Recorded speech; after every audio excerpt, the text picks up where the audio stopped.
बुद्धगया येथील महाबोधी विहार मुक्त करण्यासाठी आंदोलन मोठ्या प्रमाणात सुरू असून गया येथेही आंदोलन उपोषण सुरूच आहे। याचेच प्रतिसाद आता संपूर्ण भारतात उमटू लागले असून नागपूरसह संपूर्ण महाराष्ट्रातही आंदोलन सुरू आहे। दिल्ली येथेही आंदोलन सुरू आहे। या आंदोलनातील पत्रपरिषदेमध्ये काय म्हणाले पहा। इस बैठक में 300 से ज्यादा प्रतिनिधि आए हैं और मैं आपकी जानकारी के लिए बता दूं, ये भिन्न भिन्न संगठन के प्रतिनिधि थे। 80 से ज्यादा संगठनों के प्रतिनिधियों ने इस बैठक में भाग लिया है। तो उन सबकी सहमति से सभी संगठन के प्रतिनिधियों की आम सहमति से एक कार्य योजना बनी है कि हम सब लोग मिलकर के एक संघ का निर्माण करें, जिसका नाम दिया है बुद्धिस्ट समन्वय संघ। इस संघ की जो सबसे खूबसूरती है वो ये है कि संघ में चारों संघ शामिल हैं।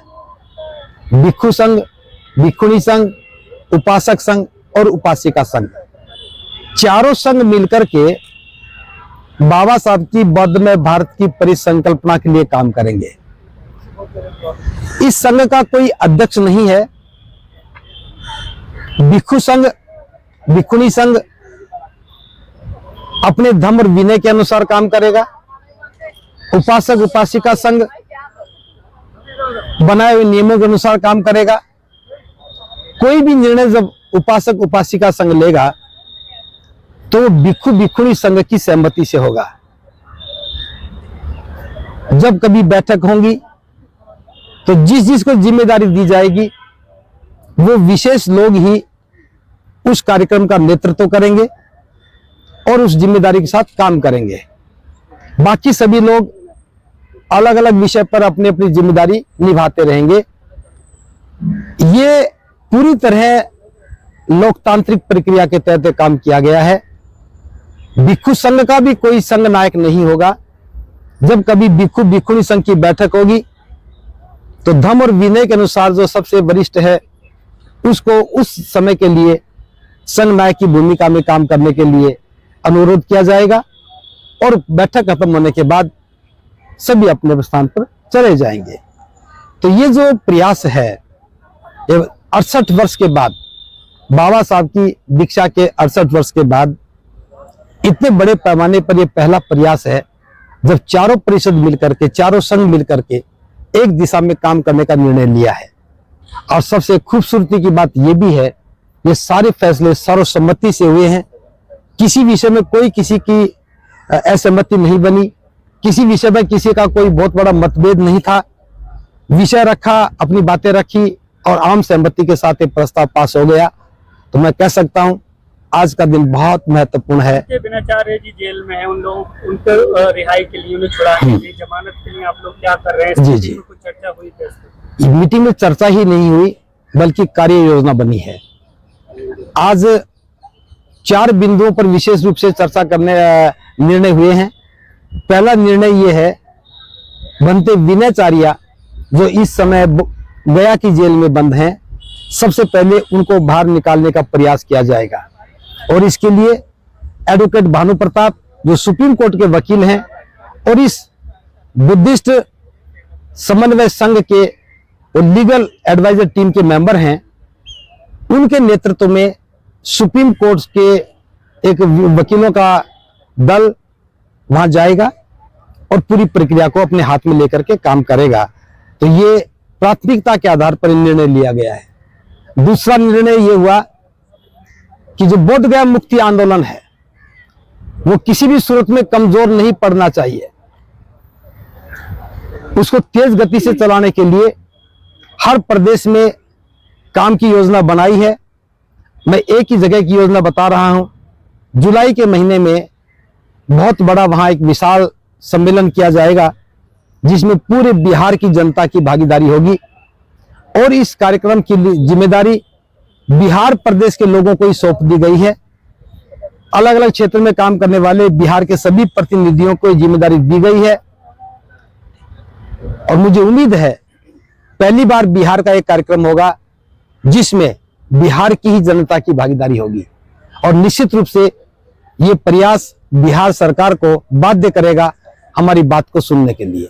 मंत्री जी, जो कमेटी बनी है समन्वय समिति, ये राष्ट्रीय स्तर पे ही जो फैसले पारित करेगी या स्टेट, जिला या विधानसभा में भी आएगी? देखिए, अभी शुरुआत है, तो शुरुआत हमने राष्ट्र से की है। जहां जहां के प्रतिनिधि हमारे पास आए, मैं नहीं कह सकता कि पूरे देश के प्रतिनिधि हैं। जैसे महाराष्ट्र से 5-4 जिलों के लोग होंगे, 7 के होंगे, तो वहां के लोग फिर प्रदेश स्तर पे भी काम करेंगे। प्रदेश स्तर में जो जिला में जाएंगे तो आगे भी जाएंगे। हर प्रदेश में गांव लेवल तक जाने की योजना है, लेकिन इस पर अभी बात करना जल्दबाजी होगा। मंत्री जी, क्या आकाश लामा जी क्यों नहीं आए? क्या आप लोगों ने उन्हें निमंत्रण नहीं दिया था इधर आने के लिए? क्या कारण रहा? उन्होंने तो खुद इसकी घोषणा की। हाँ, आपका प्रश्न भी है, उत्तर भी आपने दे दिया। हमने तो उनकी घोषणा पर अमल किया है। 13 मई को बोध गया में जो बैठक हुई थी, उसमें जो घोषणा हुई थी कि दिल्ली में 5 तारीख को जंतर मंतर पर प्रदर्शन किया जाएगा बीटी एक्ट को निरस्त करने के लिए, और जहां गवर्नर ने पूजा की है बौद्ध विहार में आकर के, उसके विरुद्ध एक प्रस्ताव पास किया जाएगा, सरकार को आगाह किया जाएगा कि घिनौनी हरकत की है। तो वो काम की घोषणा हुई। साथ में ये भी था कि 6, 7 और 8 तारीख को 3 दिन के लिए एक बैठक होगी, जिसमें राष्ट्रीय लेवल पर एक कमेटी बनाई जाएगी, कोऑर्डिनेशन कमेटी बनाई जाएगी। तो चूंकि उन्होंने घोषणा की थी, इस घोषणा में हम सबकी सहमति थी, तो सबकी सहमति थी, तो वो आए या ना आए इस बात से कोई फर्क नहीं पड़ता। सबकी सहमति से प्रस्ताव पास हुआ था। घोषणा भले उन्होंने की थी, अब वो नहीं आए, उसका जवाब तो वही देंगे। हमने अपना काम पूरा कर लिया, ये हमारा जवाब है। तो सर, बोध गया में कब से आंदोलन शुरू होगा? ये आंदोलन सारा बोध गया के लिए ही है, जरूरी नहीं कि बोध गया में जाके किया जाए। हम पूरे देश को आंदोलित करने के लिए काम कर रहे हैं। पूरे देश की आवाज उठेगी तब सरकार दबाव में आएगी। बोध गया में 4 लोग बिठा करके हम आंदोलन को आंदोलन नहीं कर सकते। वो धरना है और ये आंदोलन है। और मैं बताना चाहता हूं, आंदोलन चलते रहने का नाम है, और धरना बैठ जाना और बैठ करके उठ जाना, उठ करके फिर बैठ जाने का नाम है। तो सर, अभी कोई डिसाइड किया गया है कि किस जगह धरना जो है शुरू किया जाए? देखिए, हम धरना शुरू करेंगे नहीं करेंगे ये बात नहीं है। हम इस देश के प्रत्येक प्रदेश की राजधानी में बड़े कार्यक्रम करेंगे, प्रत्येक जिले में छोटे कार्यक्रम करेंगे, जन जागरण का अभियान शुरू करेंगे, और लाखों लोगों के साथ हम एक एक व्यक्ति को बताएंगे कि महाबोधि महाविहार बौद्धों का है, इन्हें मिलना चाहिए। और मैं आपको बता दूं, पहला कार्यक्रम पटना में होगा जुलाई के महीने में। हम इंतजार कर रहे हैं, तारीख पता लग जाए कि वहां का विधानसभा सत्र कब शुरू होगा, उसी को देकर के हम ये घोषणा करेंगे। उसके साथ साथ नागपुर में एक बड़े कार्यक्रम की योजना है। बनते विनयचार्य के जेल से बाहर आते ही नागपुर के कार्यक्रम की तारीख हम तय कर देंगे। और उसके बाद अगस्त के महीने में दिल्ली के ताल कटोरा स्टेडियम में एक बहुत बड़ा कार्यक्रम किया जाएगा। और ये सारे कार्यक्रम महाबोधि महाविहार की मुक्ति के लिए किए जाएंगे। इसके साथ साथ समय के साथ साथ जो भी योजना बनेगी हम उस पर फिर दोबारा कभी चर्चा कर लेंगे। फिलहाल ये मुद्दे हैं। और एक मुद्दा ये भी है कि जो पार्लियामेंट परिसर में बाबा साहब की मूर्ति लगी थी, जिसको हटा दिया गया था, उसको पुनः वहीं पर लगवाने के लिए इस आंदोलन को और तेज किया जाएगा। ये भी प्राथमिकता के आधार पर निर्णय लिया गया है। एक लंबे समय आपने बोध गया मुक्ति आंदोलन वहां पर रहकर समर्थन किया था। वर्तमान में जो नेतृत्व करता है धरना स्थल के, उन पर सवाल या निशान कुछ उठ रहे हैं, बहुत सारे सवाल उनके ऊपर उठ रहे हैं। क्या कहना है उस पर आपका? सवाल बताओ। उन पर सवाल उठे तो जवाब वही देंगे। नहीं, आपका पर्सनल अनुभव क्या कह रहा है? आप वहां पर गए, क्या आकाश लामा की टीम मेरा पर्सनल अपने सामने आना देना चाहती है? मेरा पर्सनल अनुभव है कि मैंने जिंदगी में पहला गलत कदम उठाया कि एक व्यक्ति को जानता नहीं था और विश्वास करके वहां चला गया, और विश्वास की कीमत के रूप में मुझे बहुत कुछ गंवाना पड़ा। फिर भी मैं कहता हूं, उनको धन्यवाद देता हूं। अगर वो ऐसा ना करते तो हमें पूरे राष्ट्रीय लेवल पर सभी लोगों को इकट्ठा करके एक इतने बड़े संघ का निर्माण करने का अवसर नहीं मिलता। तो मैं तो उन्हीं को साधुवाद देता हूं जब ठोकर लगती है तो आदमी समझ जाता है। बंते क्या मंशा इस पूरे प्रकरण के पीछे उनकी बंते प्रज्ञाशील की आपको नजर आती है? देखिए, मैं फिर कहूंगा, उनका जिक्र क्यों कर रहे हो जी जिनका कोई अस्तित्व नहीं है? नहीं, समाज को तो बताना पड़ेगा ना बंते जी। वो आप बताइए, वो आप बताइए, मेरे से सिर्फ ये पूछे बंते जी आप क्या करेंगे? बंते जी आप क्या करेंगे बताइए? समन्वय संघ भी है, अभी आंदोलन चलेगा, और ऑल इंडिया बुद्धिस्ट फोरम उनका भी आंदोलन चालू है। ऐसे में दो जगह पर यदि आंदोलन जाएंगे तो समाज में क्या मैसेज जाएगा? गुटबाजी तो दिखेंगे नहीं दिखेगी, वहां सिर्फ एक ही चीज दिखेगी, सिर्फ आंदोलन दिखेगा। वो तो अपने अस्तित्व का अंतिम प्रयास कर रहे हैं और हम कामना करते हैं कि उनका अस्तित्व बना रहे। और मैं तो महाकारुणिक बुद्ध से भी कामना करता हूं, जो बौद्ध भिक्षु भ्रमित हो गए थे, जो बौद्ध भिक्षु भटक गए थे, तथागत उनको भी चेतना दे, उनको भी चेतना जागृत करे, ताकि वो जो गलत काम कर रहे थे उससे दूर हट जाएं और हम सब लोग उनको भी सम्मान के साथ देख सकें। मीडिया का मुझे लग रहा है कि आपने दो फाड़ इसलिए हुई कि कहीं ना कहीं चंदे का धंधा चल रहा था और आपके हिस्से में कुछ नहीं आया, इसलिए आप अलग हो गए। देखिए, चंदा आप पूछिए, देने वालों को पता वो किसको दे के आ रहे थे, और लेने वालों को पता कि ले रहे थे, खर्च करने वालों को पता है वो खर्च कर रहे थे। भंते राहुल ना देने वालों में थे, ना लेने वालों में थे, ना खर्च करने वालों में थे। हाँ, जाने से पहले हमने दिया, जाने के बाद भी दिया, और अपने जानकारों को भी कहा कि आप भी जमा करो। जहां तक बात यह है, मेरा तो छोड़िए, उस धरने पर बैठने वाला एक भी व्यक्ति ऐसा नहीं होगा जिसने कभी पैसा लेकर के खर्च किया हो। हम सब लोग अपना ही खर्च कर रहे थे, अपने खर्च से गए थे, अपने खर्च से आए हैं। आरोप तो इसलिए लगाया गया, हम क्योंकि जम करके बैठ गए थे। अगर हम जमे रहते तो उठते कैसे? उनको उठना था, इसलिए हमें उठाना था। हम उठ नहीं सके, इसलिए पुलिस का सहारा लेना पड़ा, और पुलिस का सहारा लेने के लिए कुछ सच और झूठ का तो जोड़ना ही पड़ता है। आप निरंतर वहां बैठे थे, तो आपने कभी भी जो चंदा आ रहा था उसका उस पर पारदर्शिता दिखाने के लिए साथ वालों को नहीं कहा? मेरी नजर तो महाबोधि महाविहार के बीटी एक्ट पर थी। मुझे चंदे से कुछ लेना नहीं था, लोगों को खाना समय पे मिल जाए इसके लिए मैं काम भी करता था। लेकिन पैसा क्या आ रहा है, क्या जा रहा है, हमें पहले से पता था, और उनकी मंशा पहले स्पष्ट थी। लेकिन हम क्योंकि पैसे को देख करके आंदोलन को भ्रमित नहीं कर सकते थे। पैसा कोई आज भी इश्यू नहीं है। ये संघ बना, इसने एक बार भी नहीं कहा कि उनको कहा जाए कि पैसा हिसाब दो। हिसाब लेना हमारा काम नहीं है, जब भी नहीं था, आज भी नहीं है। मैं एक बात बता दूं, थोड़ा सा आप शायद ना पता हो, बहुत महत्वपूर्ण बात बता रहा हूं। हमारे ऊपर कोई कार्रवाई नहीं होती। बनते विनयचार्या पर एक नैतिक दबाव बनाया गया कि बनते विनयचार्या ने बहुत दान लिया है, बहुत चंदा लिया है, वो संघ में, वो उसमें फॉर्म में जमा करे। तो मैंने भी कहा कि बनते विनयचार्य, बात बिल्कुल सही है, अगर आंदोलन के लिए पैसा लिया है तो जमा करो। तो उसने कहा बनते जी मैं तैयार हूं, बताओ कब जमा करना है। तो एक दिन बनते विनयचार्य भी बैठे थे, मैं भी, बनते प्रज्ञाशील भी, और आकाश लामा भी। ध्यान से सुने मेरी बात कर सर, एक सवाल बस एक बहुत महत्वपूर्ण बात बता रहा हूं, आपने पूछा नहीं है। तो बनते प्रज्ञाशील ने कहा कि विनयचार्य तुमने चंदा इकट्ठा किया है, नागपुर से एक उपासक ने तुम्हें दान दिया है, उसका मेरे पास फोन आया था, वो पैसा यहां जमा करो। तो बनते विनयचार्य का जवाब था, मैं उन्हीं के शब्दों में बता रहा हूं, उसने कहा बनते जी एक ही आदमी चंदा दिया मुझे। तो बनते जी ने कहा हाँ मेरे पास एक की सूचना है। तो विनयचार्य ने कहा कि मैं 4 जगह से लेके आया हूं, नागपुर से लेके आया हूं, मुंबई से लेके आया हूं, यवतमाल से लेके आया हूं, और गाजियाबाद से लेके आया हूं, और चारों जगह से मैंने वीडियो बना करके पैसा लिया है। इस बात को समझिए, चारों जगह से मैंने वीडियो बना के पैसा लिया है।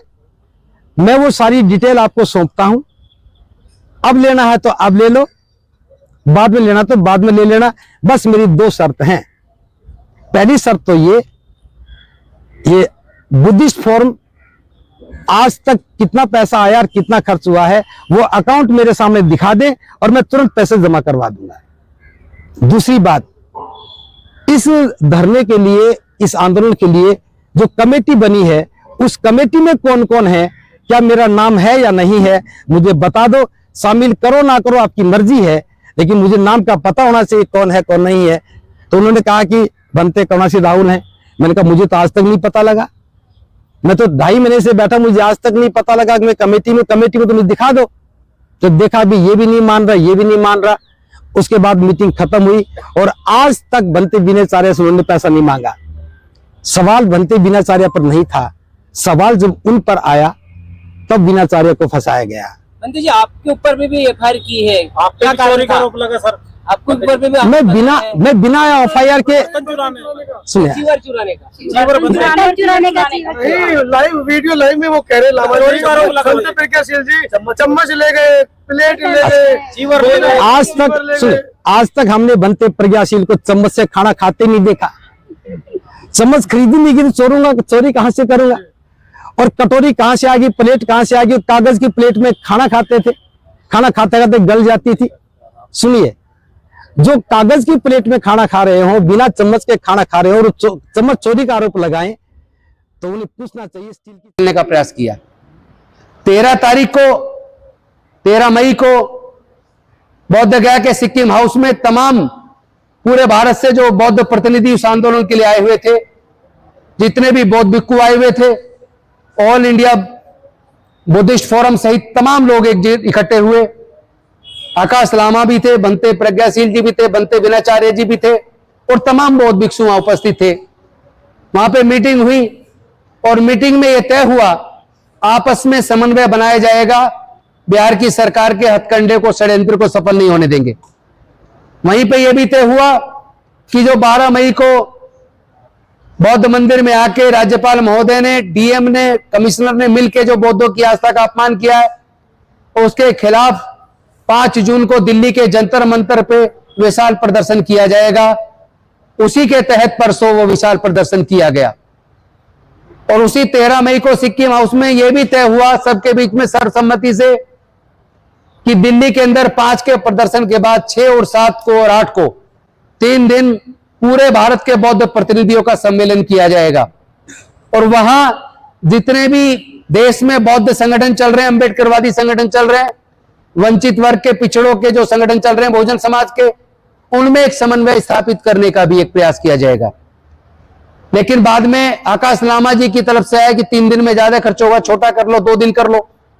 तो उनकी बात को मानते हुए उसको 2 दिन का प्रतिनिधि सम्मेलन किया गया, जो अंबेडकर भवन में कल से चल रहा है और आज अनेकों निर्णय लेकर उसको समापन किया गया, सबके लिए मंगल कामना के साथ। और उस सभा में अनफॉर्चुनेटली आकाश लामा नहीं आए, हमें नहीं जानकारी है वो किस चीज में व्यस्त है। लेकिन पूरे देश के 500 के आसपास प्रतिनिधि उस सभा में आए। 19 राज्यों के प्रतिनिधि आज सभा में उपस्थित रहे हैं। सबने देखा कितने शांतिपूर्ण वातावरण में 2 दिन से प्रतिनिधि सम्मेलन चला। 8 विषयों पे चर्चा हुई।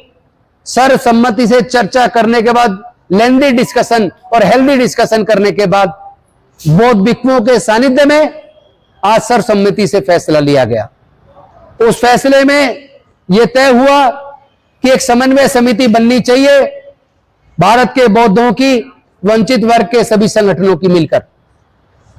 तो उसके लिए बुद्धिस्ट समन्वय संघ का निर्धारण किया गया और एक समन्वय समिति का गठन किया गया। उसका नाम रखा गया बुद्धिस्ट समन्वय संघ और उसमें 19 राज्यों के प्रतिनिधि शामिल हुए। बाकी राज्यों से भी लोग जो नहीं आ पाए, किसी वजह से फोन पे संपर्क कर रहे हैं, उनके भी नाम लेके उसमें ऐड किया जाएगा और एक बुद्धिस्ट समन्वय संघ बनकर आज पूरे देश के और दुनिया के सामने आ गया है।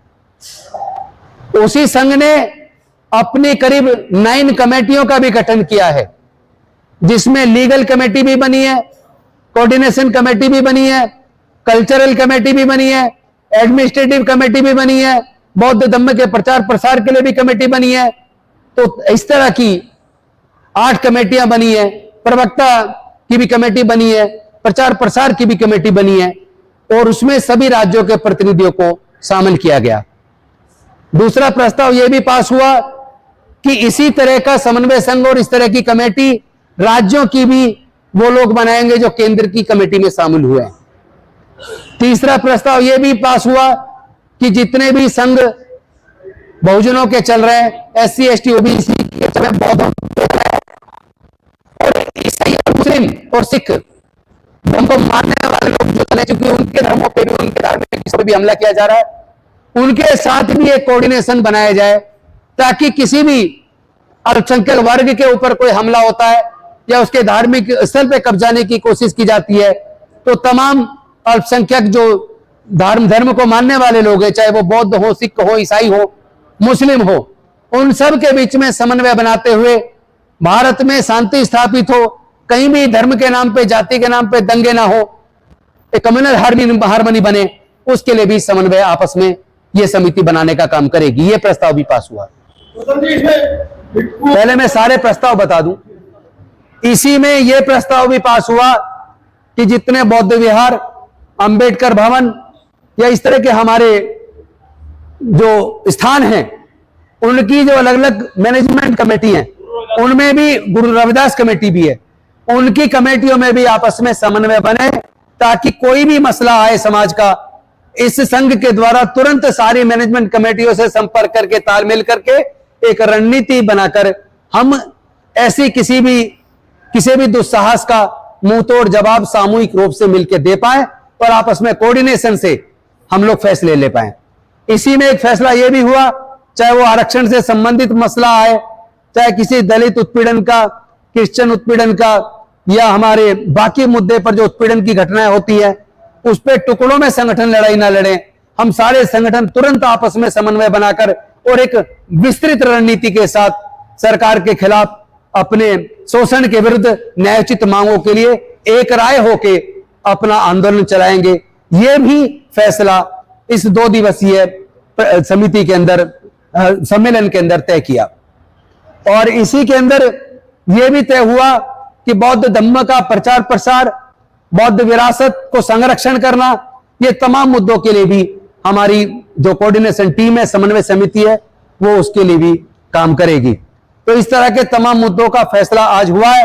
और हम लोग ये भी तय हुआ कि अलग अलग राजनीतिक पार्टियों से, अलग अलग सरकारों से तालमेल बिठाकर उनके द्वारा जो मसले सरकार से हल कराए जाने हैं या विपक्षी पार्टियों का अपने जायज मसलों में समर्थन लेना है, उसके लिए पॉलिटिकल लोगों की भी एक कमेटी बनाई जिसमें कुछ विधायक साथी है और सांसद भी उसमें रहेंगे। वो मिलके, चाहे वो किसी भी पार्टी के हों, लेकिन सामाजिक मसले पर वो अपनी पार्टी में रहते हुए भी एकजुट होकर समाज की बात को सत्ता के साथ मिलकर, सरकारों के साथ मिलकर, अपने अपनी पार्टियों के माध्यम से भी उसको भी आगे बढ़ाने का काम करेंगे ताकि उनकी अपनी राजनीति अपनी जगह है, लेकिन समाज के मुद्दों पर मिलकर अपनी लड़ाई लड़ पाए। और साथ ही यह भी तय हुआ, कोई भी मसला आता है तो हम संसद के अंदर भी, विधानसभाओं के अंदर भी अपने सांसदों, विधायकों के माध्यम से अपनी आवाज को मजबूती के साथ बुलंद करेंगे। और यह भी फैसला हुआ कि तमाम राज्यों में जिन लोगों की आस्था को ठेस पहुंची है इस तरह की वीडियोस देखकर, वो लोग अपने अपने राज्य में ऐसे कृत्य के खिलाफ मुकदमा दर्ज कराने के लिए कंप्लेंट दायर करेंगे।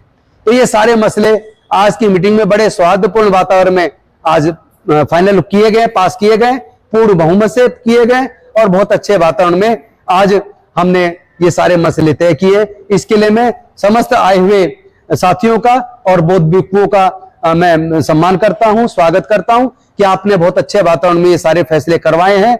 आगे की प्रेस कॉन्फ्रेंस को संबोधित करने के लिए हमारे जो प्रवक्ता निर्धारित किए गए हैं, आदरणीय बुद्ध अलंकार जी, BP निगम साहब, आप लोग आगे की बात रखें। उससे पहले अगर कोई सवाल पूछना आप चाहते हैं तो आप पूछ सकते हैं। करने की बात कही गई थी, अलग-अलग हाँ, उसमें 4 प्रोग्राम भी तय हुए कि अभी जो बिहार का सत्र होगा, बिहार के सत्र शुरू होने के टाइम पे एक डेट डिसाइड करके पटना के अंदर बहुत बड़ा विशाल प्रदर्शन किया जाएगा। ये तो पटना का हुआ। इसके साथ साथ जुलाई के महीने में ही महाराष्ट्र के साथ ही तय करेंगे एक बड़ा आयोजन, एक दिन का नागपुर के अंदर तय किया जाएगा। और साथ ही साथ एक और तय हुआ, दिल्ली के अंदर पूरे देश के लोगों को बुलाकर एक बड़ा प्रोग्राम तालकटोरा स्टेडियम या कोई और अन्य जगह बुक कर दिल्ली के अंदर भी तय किया जाएगा। और एक और भंते जी के माध्यम से आया, उत्तराखंड के अंदर हरिद्वार के अंदर एक बहुत बड़ा आयोजन भंते जी के माध्यम से वहां पे किया जाएगा। बाकी राज्यों से भी इस तरह की सूचनाएं आ रही हैं, जैसे जैसे आती रहेंगी हम लोग उसको पूरी कमेटी के सामने रख के और हर राज्य के अंदर बहुत मजबूती के साथ इस आंदोलन को आगे बढ़ाने का काम किया जाए। विनाचार्य जी के बेल के संदर्भ में कोई चर्चा नहीं? इसमें भी तय हुआ है, विनाचार्य जी की बेल का जो ऑर्डर है कल साइन हुआ है, जो रिजेक्शन ऑर्डर है उस पे सेशन कोर्ट में अपील लगाने का काम आज शायद कोर्ट में हो गया है, तो मंडे को उस पर सुनवाई हो जाएगी। और हमारी लीगल जो टीम बनी है उसमें से भानु प्रताप सिंह जी और हमारे हरीश मेहरा जी और बलराज मलिक जी और कई सारे साथी हैं, जो टीम हमारी सोमवार के बाद जाएगी बौद्ध गया और वहां उनकी जमानत को कराने का काम अब अति शीघ्र किया जाएगा। देश के कितने संगठन शामिल हुए हैं आपके इस संघ में? बड़ी मुश्किल है बताना, चूंकि 500 के करीब लोग आए हैं और सैकड़ों संगठन से जुड़े लोग आए, और ऐसे भी हैं जिन संगठनों के फोन आए कि हमें लेट सूचना मिली, हमारी टिकट नहीं हो पाई, लेकिन हमारी आपके साथ सहभागिता है। उस हिसाब से आप जोड़ेंगे तो कई सौ संगठन छोटे और बड़े इसमें जुड़ गए। इसमें राष्ट्रीय अंतर्राष्ट्रीय संगठनों ने भी अपनी सहमति दी है। बौद्ध भिक्षुओं के कौन-कौन से संगठन शामिल हुए इसमें? सारे संगठन बौद्ध भिक्षुओं के भी शामिल हुए हैं, सारे संगठन शामिल हुए, और अभी जो भिक्षु संघ की भी नीचे मीटिंग होगी और वो भिक्षु संघ अपना फैसला करके इसका नेतृत्व जो टीम करेगी उसको संरक्षण देने का काम सारे भिक्षुओं के संगठन मिलकर करने वाले उन्होंने तय कर दिया। आंदोलन की सहमति क्या बनी है? बौद्ध भिक्षु लीड करेंगे, उपासक लीड करेंगे? उपासक लीड करेंगे, मार्गदर्शन बौद्ध भिक्षुओं का होगा। आकाश लांबा की क्या रहेगा? आकाश लामा जी के सामने और उन्हीं के द्वारा माइक से संचालन हुआ था 13 मई की मीटिंग का, और उन्हीं के द्वारा वो प्रस्ताव सबके सामने रख के पूर्ण बहुमत से पास कराए गए थे। अब वो क्यों नहीं आ पाए, बीमार हैं, अपनी मां से मिलने गए, कहां हैं, उसकी जानकारी नहीं मिल पाई है, और वो जब जानकारी मिलेगी आपको बता दी जाएगी। समिति कब तक आप लोग बना? समिति बन गई है, अध्यक्ष महासचिव नहीं होगा, संघ बना है, संघ फैसले लेगा। कोई अध्यक्ष मंत्री वाला सिस्टम जिससे झगड़ा होता है वो सिस्टम नहीं चलेगा। एक सवाल ये है कि जो पूर्व में लब्बे के आसपास जो आंदोलन चला था, मुख्य आंदोलन 92 में वोट लब्बे जो भगत आनंद महातेरा, सुरेश साई, करुणाकर, जो पुराने बौद्ध भिक्षु जो आज भी जीवित हैं, क्या वो बौद्ध भिक्षु जिन्होंने इतना बड़ा आंदोलन किया, जिन्होंने इतने बड़े बदलाव भी कराए बौद्ध के मुख्य आंदोलन से, तो क्या वो बौद्ध भिक्षु आपके संपर्क में है? उनका सानिध्य हमें है, लेकिन उनका शरीर साथ नहीं दे रहा। जैसे भुनते सरुई से सही उनके द्वारा पिटीशन भी डली हुई है, लेकिन वो चलने फिरने में अब उतना ऊर्जा शरीर में नहीं बची है। भंते आनंद जी के भी शरीर में उस तरह की ऊर्जा नहीं है जो 1992 के आंदोलन में थी। लेकिन हम खुद उनसे पर्सनली, उनके पास हमारी समिति के लोग जाएंगे, पर्सनली मिलके उनका आशीर्वाद प्राप्त करेंगे और उनका अनुभव, जाएंगे उनका। मीटिंग से पहले नहीं गए? देखिए समिति अब बनी है, बिना समिति के कैसे जाए? समिति तो जाएगी ना, बिना समिति के कैसे जाए? आज समिति बनी है, अब समिति पूरे देश में जाकर सबसे मिलकर इस समन्वय के काम को आगे बढ़ाएगी। क्योंकि इसका नाम ही बुद्धिस्ट समन्वय संघ है, तो हमारा काम ही समन्वय करने का रहेगा। आप इसको अन्यथा ला ले और दूसरी दिशा में ले जाने का भी आप प्रयास ना करें। अब आरोप प्रत्यारोप कुछ नहीं है, अच्छे वातावरण में सब कुछ फैसला हुआ, आप अपने तरफ से मत डालिए। मेरा एक सवाल है, भारतीय बौद्ध महासभा जो नागपुर की है वो यहाँ पे शामिल नहीं है, और दूसरी बात मीडिया का कोई, यानी जो बौद्ध मीडिया है उसकी कोई प्रतिनिधि यहाँ पे है क्या? देखिए हमने जो 2 नाम आ गए थे, अभी जो हमारे लोग मीडिया, बहुजन मीडिया चलाते हैं, उनसे सबसे व्यक्तिगत बात करके उनमें से नाम लेके जो हमारी मीडिया की टीम बनने वाली है उसमें उनको इनकॉर्पोरेट किया जाएगा, फिर उसकी घोषणा सार्वजनिक की जाएगी।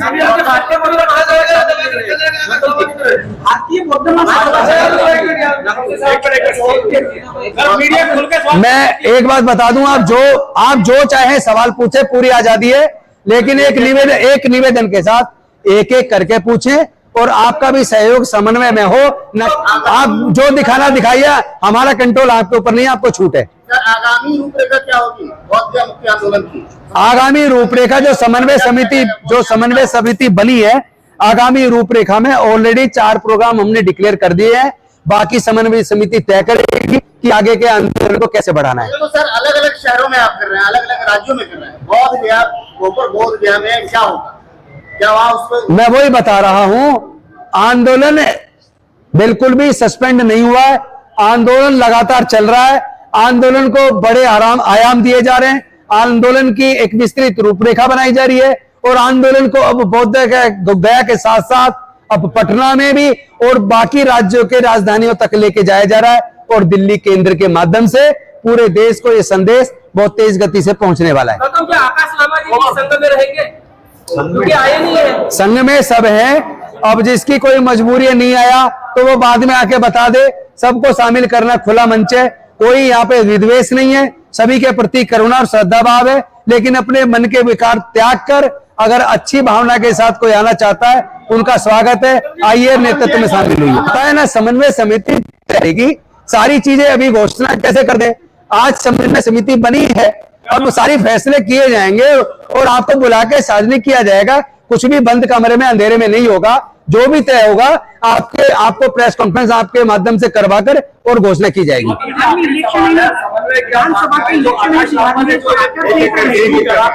आप एक टारगेट एक व्यक्ति का छोड़िए। इतना बड़ा समन्वय संघ बना है, एक व्यक्ति लीडर नहीं है। राजेंद्र गौतम महत्वपूर्ण नहीं है, समझ लीजिए। राजेंद्र गौतम महत्वपूर्ण नहीं है, आकाश लामा महत्वपूर्ण नहीं है। महत्वपूर्ण महाबोधि महावीर की मुक्ति है। महत्वपूर्ण हमारे बौद्धों की विरासत का संरक्षण और भारत बौद्ध में बने, ये महत्वपूर्ण है।